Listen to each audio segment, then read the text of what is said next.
topics and opinions expressed in the following show are solely those of the hosts and their guests and not those of W4CY Radio, its employees, or affiliates. We make no recommendations or endorsements for radio show programs, services, or products mentioned on air or on our web. No liability, explicit or implied, shall be extended to W4CY Radio or its employees or affiliates. Any questions or comments should be directed to those show hosts. Thank you for choosing W4CY Radio.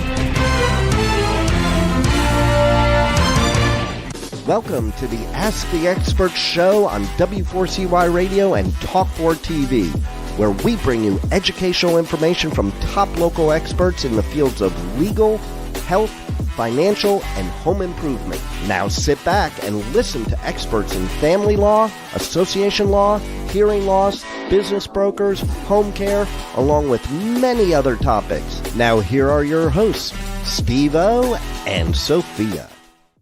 Hey, good morning, Houston. Welcome to another Ask the Experts, where for the last 16 years, we have brought you the finest experts in the field of legal, health, financial, and home improvement.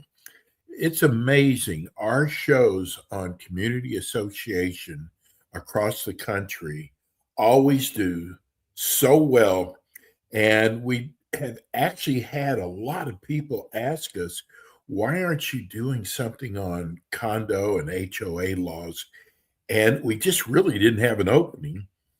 We finally got an opening about 6 months ago, and we found the top community association law firm in Houston with Lang and Associates. I don't know if is Shannon on yet. Yeah, there she is. Hello, we're having technical problems. Good morning. Hey, you know what, Shannon? We do a live show, and everybody says, why don't you just do a tape show so you can edit it? I love live. So whatever happens, happens. But all I know is you're there. It's so good to see you. I was just telling everybody how important it is to have a firm like yours that helps these associations, because it's almost like running a major corporation. It really is. I mean, some of our clients have multi-million-dollar budgets. Others have only a few $1,000s, and they have to very carefully use them. So yeah, I mean, these are all very professional businesses when they're being run correctly. Well, tell people about Lang and Associates. You've built up such a great practice, Shannon. Thank you. Yeah, I mean, we've worked really hard to create a very consumer client-friendly firm. I come from a big law traditional background, but I started my own firm about 10 years ago, started getting into HOA and condo work, and we've just grown organically. What we hear from our clients is that the thing that brings people to us is, one, we answer the phone. Anyone who calls here is not going to be stuck in a phone tree or talking to receptionists and never getting through to someone who can answer their questions. We answer the phone, and we work very hard to keep people in their homes. A lot of the work that HOA attorneys do is collecting assessments. And the end result of that, when you don't pay your assessments, is foreclosure. And we are very proud of the fact that despite managing or representing communities spanning thousands upon thousands, tens of thousands of homes, we only foreclose maybe 3-4 times a year. We do everything we can to keep people in their homes, to maintain stability in our client communities, and to treat every interaction with a homeowner or with the board as an opportunity to build a relationship, understand their problems, and solve them. We're very proud to be problem solvers, not problem creators. Shannon, the other day when we were promoting your show, I went to a seminar that one of our community association firms in Florida, and they do a seminar, and they actually invite people to come in with their questions, and they answer the questions. Now, most of these were residents, and I watched a gentleman who didn't really want to be there. He had one question, but that one question ended up turning into like 8 questions. And I thought about this because we got a letter from a listener saying, you know what, one of your shows should be like a round table of community association board members and yourself. And If we could ever do that, I would even extend it to the entire 50 minutes.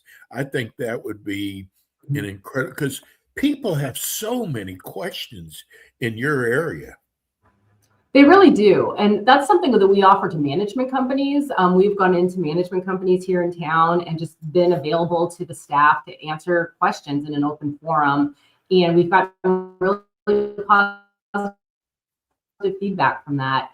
The managers have questions too. And a lot of times they work for, like I said, some of these communities that have for them, they want to get these questions answered, but their clients can't afford to pay to have an attorney do it. A lot of my competitors won't do anything without money, but we consider it part of our marketing and just part of good community stewardship and service. And so we love doing that. And I'd happily host an open forum with community members and board members.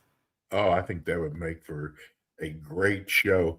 When I say community association, tell people what all about Lang and Associates. Sure. We're a small Houston-based firm. I started this firm about 10 years ago when I decided to leave kind of the structure and the differences of a big law firm. And I wanted to work more in the community and have more of a direct connection with clients as opposed to talking to in-house counsel who answer to boards of directors and shareholders. Through some friends and connections, we started getting law. Now it constitutes about 80% of our practice. But I continue to maintain a litigation practice, which is notable because, like I said, a lot of HOA work is just collecting assessments, but a lot of it is real litigation. HOAs get sued all the time. They, unfortunately, often by homeowners. They often have vendor disputes and, other things that require someone to stand in front of a judge and a jury and present a case. And where we think we really stand apart is in the fact that I actually do that. I'm trying a case next week. We're comfortable in front of the judges and juries. We know how to put a case together. We know the rules. And we have a practical sense as well, where I can say, yes, HOA board, you might be right. But in this environment, in this jury pool with this judge, it won't matter if you're right. And so we think really carefully about the best way to solve a problem and spend money. My goal is never to present a course of option or promote a course of conduct that's going to make me money. We make plenty of money just being good lawyers and being good stewards for our clients. We want to do something that solves a problem. And so sometimes that means that you have to give up a little bit and not go to the mats, because going to the mats means you're likely to lose. And unfortunately, juries have a really viscerally negative reaction to HOAs in a lot of places, and that impacts what we do.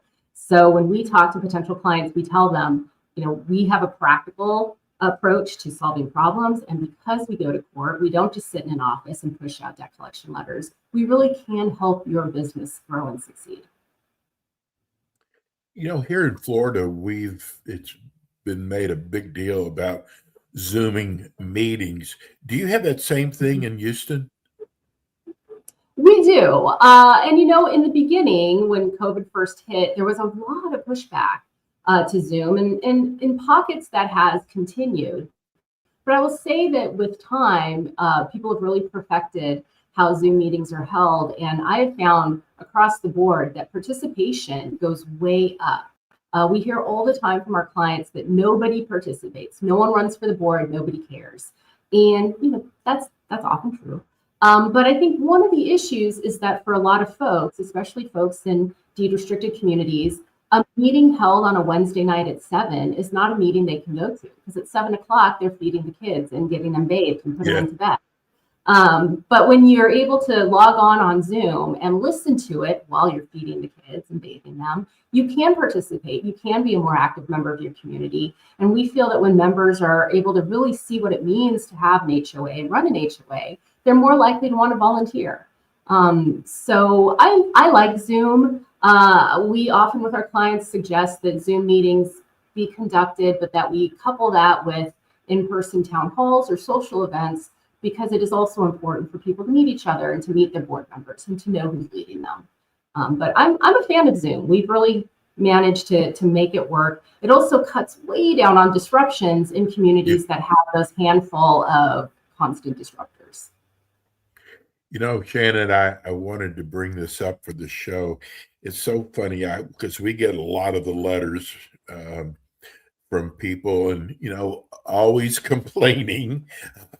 Don't rarely get one that is saying satisfactory about the board members.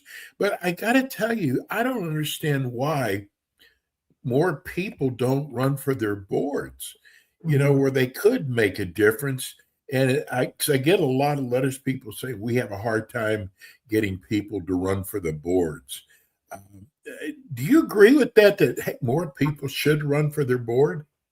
Absolutely. I would love to see more involvement. I mean, in my own HOA, we can't get people to run for the board, so I'm on the board there because no one else will do it. And I think a lot of it is that homeowners don't understand what's involved, so they're intimidated by it. And I think they also believe that the time commitment is going to be really excessive. And, generally, I would say that just isn't the case. If you've got good management and a good law firm and good vendors supporting your association, but particularly good management, your role as a board member should take a couple hours a month to cast votes, to attend a meeting. Board members don't need specialized skills. You don't need to be an accountant or in construction. You just need to have an interest in your community and an ability to put aside your personal interests for the betterment of the association overall. Because what we find is that board members tend to be in a few categories. There's the group of very earnest folks who really do want to make their communities better. We love them. There's the folks that have an axe to grind and think being on the board is going to further their personal interests. And that's where we have struggles. And so we love seeing more people step up and understanding what's really going on and being a part of it and spreading to the community that the HOA isn't evil, that it isn't doing bad things to hurt people, but that it's really dedicated and focused on improving the quality of life and property values for the entire community.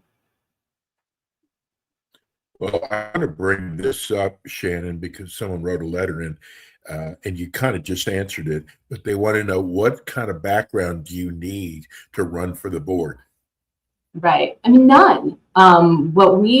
If anyone says, what does it take to run for the board? What we generally say is it takes a few hours of time a month, and it takes your actual interest in contributing to your community. That's it. You don't need to have specialized knowledge or expertise. If you do, that's great. But we don't want you to be the association's accountant. We don't want you to be the association's lawyer or contractor. We want you to be the decision maker who can look at the vendors that are available to you and make good decisions. So really, we look for someone with good judgment. Most people think they have good judgment, and frankly, we find most people do. And what's helpful is that you know within yourself that you can manage differences of opinion well. You're not always going to be on the winning side of an argument or a vote, and your ability to just roll with that is really helpful for board membership. To be like, look, I preferred this landscaper. I lost that vote, but I'm going to support the board overall because that's my role as a board member. That to me is the most important quality we look for in a member of the board. We got a letter from somebody wanting to know, they live in a townhouse and they want to know what rules apply to a townhouse owner. Are they different? It depends. We get this question all the time. A townhouse is just a style of architecture. The question is whether you're in a subdivision or in a condominium. Those are the two big categories that really exist in Texas. There's also some if you've got commercial properties, but for the most part, those are subdivisions as well. So are you a subdivision, meaning that you own your townhouse from foundation to roof? You're responsible generally for all of it. You're responsible for insuring it, repairing it, maintaining it. Or is your townhouse, which basically just means a tall structure with shared walls generally, part of a condominium, meaning that you own from the interior surfaces in, and the association is responsible for maintaining those structures. Here in Texas, and especially in Houston, we have townhomes that are condos and we have townhomes that are subdivisions. I live in a townhome that's a subdivision. Many of my clients are in townhomes that are condos. So the way you would know is, one, you can look at your documents, your governing documents for the association, or two, you can look at your deed. If you're in a condo, you're going to own a unit and an undivided interest in the property overall. If you see that language where you own unit 101 and 0.27% undivided interest, then you're in a condominium. In that case, the rules are very, very different than if you're in a subdivision. Your assessments are going to be much higher than if you're in a subdivision, but the services you get for that money is much different than when you're in a subdivision. You should think of condo assessments as kind of a savings account for the day that everyone needs a roof and you pay with everyone else for that roof, as opposed to a subdivision where you buy your own roof. And when that time comes, I hope you have the money. Shannon, does Houston have many high rises? We do. Yep. Those are going to be condominiums. So we've got a lot of I'm curious, did the laws change at all? The rules change at all in Houston? You know, we had this major devastation here in South Florida where the whole building collapsed, and our laws have really changed a lot here. Were there any changes made in Houston after that? You know, not in the way it has in Florida. You know, Florida now requires that there be much more money held in reserves and much more regulation regarding maintenance and repair of these buildings. Texas hasn't caught up to that yet, but while our legislature hasn't really caught up, I think they will. The insurance companies have sure been paying attention, and that's where we're seeing some big impacts here. Not just because of situation in Florida, but here we've had successive weather events in Texas, primarily not just the hurricanes. We're generally prepared for hurricanes, but especially here along the Gulf Coast, we've had a couple years of hard freezes that have been devastating to properties through pipes bursting and flooding. You know, homes in Texas aren't built the way that homes in cold environments are. And so as a result, particularly in condominiums where a burst pipe is so expensive to deal with because the condo is responsible for so much of the repair, we've seen insurance premiums skyrocket. And we've seen insurers take a very hard look at the properties that they're being asked to insure and requiring that upgrades and repairs be made. So while we haven't seen what's happened in Florida, we are seeing really spiked increases in costs due to the insurance companies. And this is creating a lot of opportunities for us to talk to owners about what it is and what it means to live in a condo. We get calls every week from a homeowner who's looking for representation because they're convinced that their condo board is charging them way too much and they don't think it's right or legal. But when you dig in, what you find is that their insurance premium for the condominium went from $40,000 a year to $140,000 a year overnight, really. And as a result, if you've got 100 condominiums, you've got to come up with a way to pay for that. And that's an expense.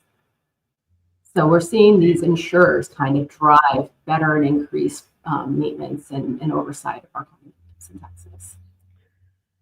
Shannon, what's the difference between a board meeting and a member meeting? Oh, sure. We get this a lot from our boards. So the members have pretty limited voting rights in an HOA for the most part. It's kind of like how we as Americans have pretty limited voting rights when it comes to our leadership. We vote for our leaders, and then our leaders go and make the day-to-day decisions for how the country is run. It's the same thing in your HOA. It's a mini government. So members have the right to vote for their representatives, and then they have the right to vote to change their governing documents, much as we have the right to vote to amend the Constitution. But outside of that, there's not a whole lot you really get to vote for. And so a member meeting will be held once a year for the purpose of electing members to the board of directors. And if you are undertaking some effort to amend governing documents, you might have another member meeting during the year to do that. Those are meetings open to the entire membership. All of the members should be having some say in approving minutes and opening the meeting and closing the meeting, making motions. But for the most part, it's just an opportunity to elect your board of directors. Once you have a board, these boards are required to meet and conduct business. And often the bylaws will state that the board is required to meet monthly or quarterly or biannually. But in any event, the board should be meeting regularly. And under Texas law, a lot of those meetings should be open to the members. Not all of them, not everything has to be done openly, but the board should meet and should document all of its decisions. These board meetings, when they're open to the members, are an opportunity for the members to watch their board at work, not an opportunity for the members to come in and run the meeting, to demand that things be put on the agenda, to vote on everything that comes up for the board to decide. It's really an opportunity to watch your board at work. So again, sort of as if you're turning into C-SPAN and watching Congress at work. Nobody's turning to the audience and saying, okay, what do you guys think? And that's where we have a lot of education work to do with our communities. A lot of members think that a board meeting is their opportunity. And while a lot of our boards will have open forums or have Q&As, at the end of the day, it really is an opportunity for the board to do its business and not an opportunity for members of the community to come in and make demands or wreak havoc, which goes back to where we started with Zoom. In our communities that have a lot of consternation or a couple of members that just love to sow chaos, Zoom can be very, very helpful in that regard to cut that down. Here's from a new HOA board member. Thank you for distinguishing HOA when you write your letters. They want to know about fining people who break the rules. How do they do that? Sure. So if you're a condo, you will generally have the statutory right to fine. Condos is a very different way of communal living. And in that regard, you can set up rules, regulations, and issue fines for their infraction. This comes up more often in our subdivisions. For a lot of years, there was an open question whether the power to issue fines was an inherent power of a board of directors. Under some recent changes to the law, it seems as though the legislature thinks no, that the governing documents, and particularly the declaration, needs to grant the power to fine to a board. If the board has that power, then it has to have a written fine policy and a schedule of fines that's recorded with the county and distributed to the members so members understand what they could be facing.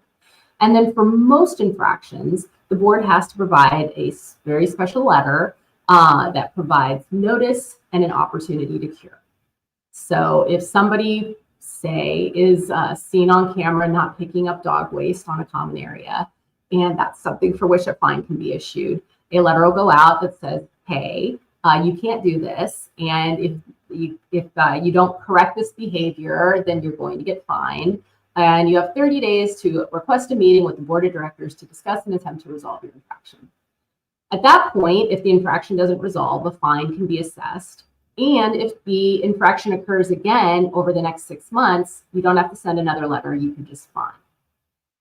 In certain circumstances where there's an emergent issue, a health or safety infraction, or a infraction that's not capable of repetition, for example, somebody has a garage sale and that's prohibited by the governing documents, a fine can be issued immediately, in which case the HOA is obligated to send a letter that explains why it has been issued and to advise that that has been.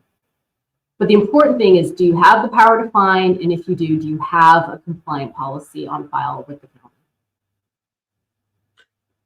Shannon, I think I've got 25 more questions. This is easily be an hour show. Tell people how they can reach you, Shannon. Absolutely. We're on the internet at shannonlanglaw.com. And as I mentioned at the beginning, we'll answer your calls. If you give us a call, we're at 832-479-9400. If you get our voicemail, it means that we're on every single line, but we will call you right back. What's important to us, like I said, is that nobody has a difficult time reaching us. And that doesn't mean we can always help. We get calls from homeowners and we represent their communities. So we have to tell them we're conflicted. We can't talk to them, but we will at least give them that answer and not leave them in voicemail forever or on hold. So we welcome calls and we look forward to talking to people in the community all the time. Well, the good thing is Shannon will be back in with us next month. Shannon, love doing the show with you. You're a world of information and we are so lucky to have you. We will see you next month. Perfect. Thanks, Steve. We appreciate it. Thanks, Shannon. It's Lang & Associates. That's it for us today. We'll be back in with you next week with more Ask the Experts. Thanks for tuning in today to the Ask the Experts show on W4CY Radio and Talk4 TV. Tune in next week and every week to hear more from our experts on personal injury, insurance, air condition repairs, estate planning, Medicare, and many other topics in the areas of legal, health, financial, and home improvement. See you next week.